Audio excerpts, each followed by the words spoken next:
Alright everyone, it's time for a real talk! Damn, I feel like one of those journalists back in 2014 on The Guardian, and it's time to have a conversation! But the conversation was always one way, which is like preaching, and the comment section would have disabilities. God, I miss those days. Nowadays, Anita Sarkeesian, the person that used to have the conversation, is like me. She is calling out other people that are fake gamers. She is pointing out that she's not a gamer by saying that she likes gamer tears. And most important of all, and hold your horses about this, she wants some ethics in journalism. Yes, they made an article about her in the press, and they misrepresented what she had to say, so it's just a wishy-cushy levels, what can I say? Right, let's talk about Persona 5.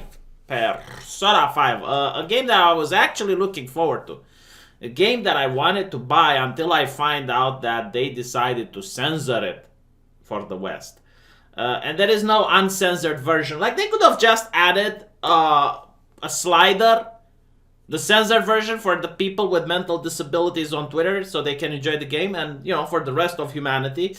But no, there is no Western release that is uncensored. So, what is this about? Well, here is why political correctness ruins art, in my opinion. I know, like, a lot of people are already tuning out, and they're like, what are you talking political? Just shut up. No, let me explain, okay? Let me explain.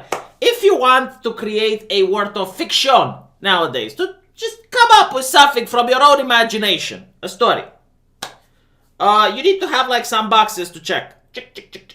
And one of those boxes is gay people. Homosexuals, right? You need to have homosexuals in order to prove you're not a homophobe in your fiction, right? It's preferred. And once you have the homosexual, like, boop, he appears there, right? He's a gay man. There are certain things you're not allowed to do. It's, like chemistry. There's certain reactions that aren't allowed to happen. So the gay man in your fiction, he needs to be a positive example, a beacon of light in the darkness. Like, there can be no negative traits from the gay man, because gay people are saints, right? You need to understand, they are saints. They never do anything wrong. They never have any flaws. They never act in any bad ways. And you're constrained to that type of character. You cannot have a bad character that is a homosexual. And the only time that the homosexual can face adversity is if he manages to overcome it by the end of your fiction. And the person doing adversity to the gay man needs to be someone worse than Hitler. And these are like the lines, the guidelines that you're allowed to create characters, okay? And in Persona 5, it breaks that narrative. It breaks that narrative because there are two gay people that are making jokes at the expense of the main character, which is horrible. It's absolutely haram, positively haram. It violates. It is the violator of social justice dogma. You cannot have gay people as the butt end of a joke. Like, there is a list of things that you can joke about. Republicans, Trump, white people. You cannot joke about gay people. Gay people are unjokeable. There is nothing funny about gay people. They are the most serious characters in the universe. And this creates really poor characters. It's boring, right? It dehumanizes gay people. Why? Because human beings have flaws. Every single human being that I know in real life has flaws. Every single type of lifestyle, gay included, has flaws. There are criticisms you can put to anything. Nothing in this world is perfect. Nothing in this world is pure. Nothing in this world is sanctified, right? So when you create something in a fiction, and time again, you have these gay characters that you cannot say anything negatively about them. It creates for a boring story. Like, when I watch a horror movie, like, I went and I saw Fantasy Island recently. I knew the gay guy isn't going to die. I knew it wasn't going to die, because then you have a hashtag on the Twitter, hashtag bury our gays, with like 10 or 11 people whining and complaining and demanding someone to be fired.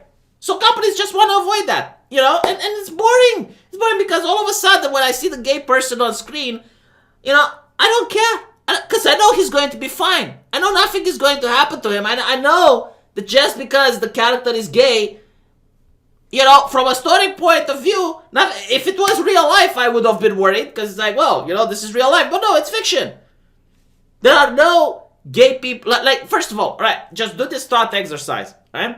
Think about it. Name me a TV show that does not have gay people in it and it's made after 2014. Name me one. And if you name me one, I will name you a Hollywood blockbuster that does have gays in it. Because that's the thing. There are no Hollywood movies with gay people in it. And there are almost virtually no TV shows without gay people in it. Why is it? China. China pays the homophobia tax.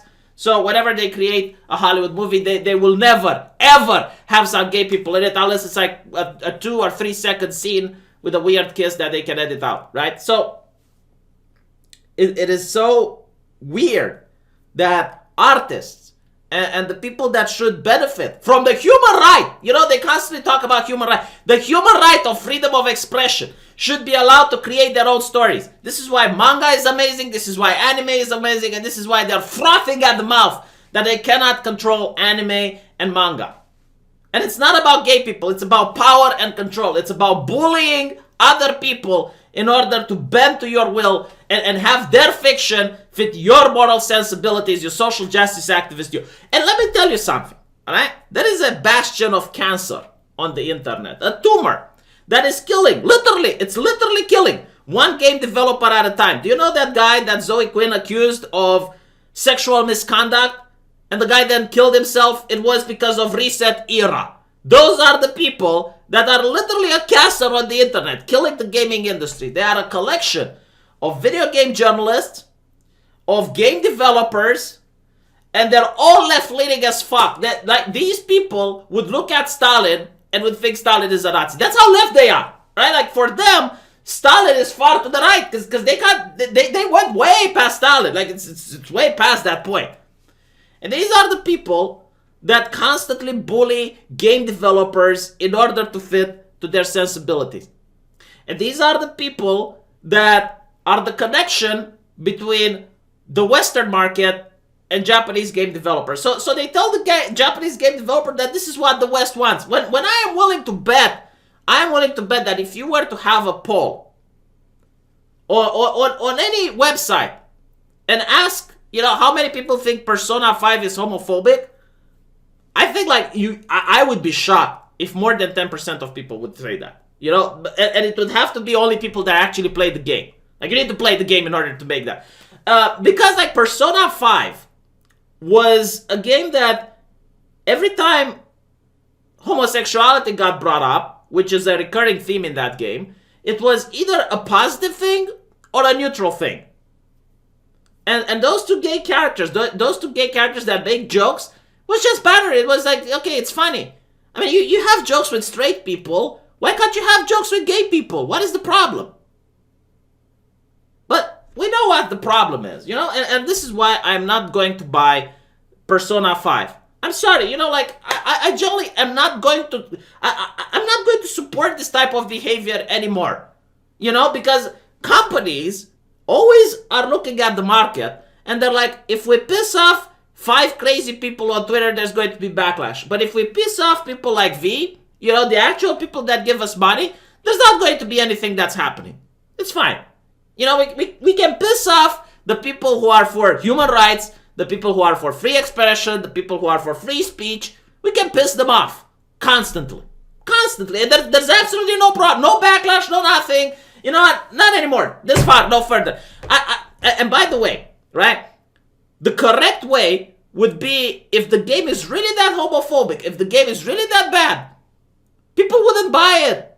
People wouldn't buy it. Like, you can't tell me that in nations that you have gay marriage and you have, people looking the other way whenever there's a gay pride. And by the way, gay pride started off as a good thing, and I used to support them. But when you see pictures of people taking a piss naked in front of children, I think I have to draw a line. Can I criticize that, or is that uncriticizable?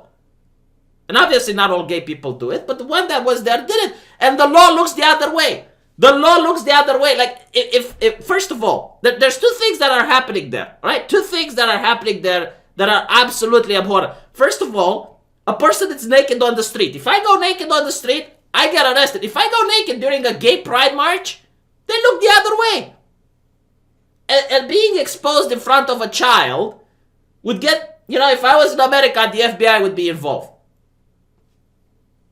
But if you do it in a gay pride, it passes by some children and they get to see, men exposed. That's fine. They look the other way. And maybe there should be games that criticize this. Maybe there should be art that criticize this, because definitely it's not okay. There should be a conversation that is had about this, but you can't have a conversation because the people on Resetira have a fit. Yes, the people on Resetira who care about gays. Do you know who actually gets hurt by this type of behavior? Do you know who actually gets to suffer? Because it's not me, alright? It's other gay people here in Eastern Europe. Those are the people that actually get to suffer. Recently in the news, there were some Polish people that were saying, oh, Poland is now an LGBT-free zone. That is bad. That is bad. And do you know why it happens? It's because of the activists in the West. Polish people, just like you, have internet. They get to see that. It's all over Google. You can try to censor and pretend it doesn't happen. It is like there are so many pictures and examples with gay prides that are doing this in front of children that it's next to impossible not to find them on Google Images anymore. And people from Poland get to see this amongst other things, and they also get to see the fact that with this comes a bar of free speech, comes a bar of free expression. Like, you're not allowed to just criticize things anymore. You're not allowed to talk about things anymore because you're afraid that you might lose your job. You're afraid that you might be ostracized and whatnot. And people from Poland go like, why do we need this? What is the purpose of this? Like, what? Isn't it better how it is now? Do you want it to be like over there? And that's, the actual thing. And maybe things wouldn't be like this if art was allowed to make jokes, if art was allowed to criticize, and do its thing that it has always done throughout society. Challenge the status quo. And by the way, you are the status quo. If you're able to make Japanese companies bend to your will, congratulations, you have become the status quo. And I hope, I'm personally not going to purchase this game, but I hope the people from Resetira purchase it and they're going to drive the sales.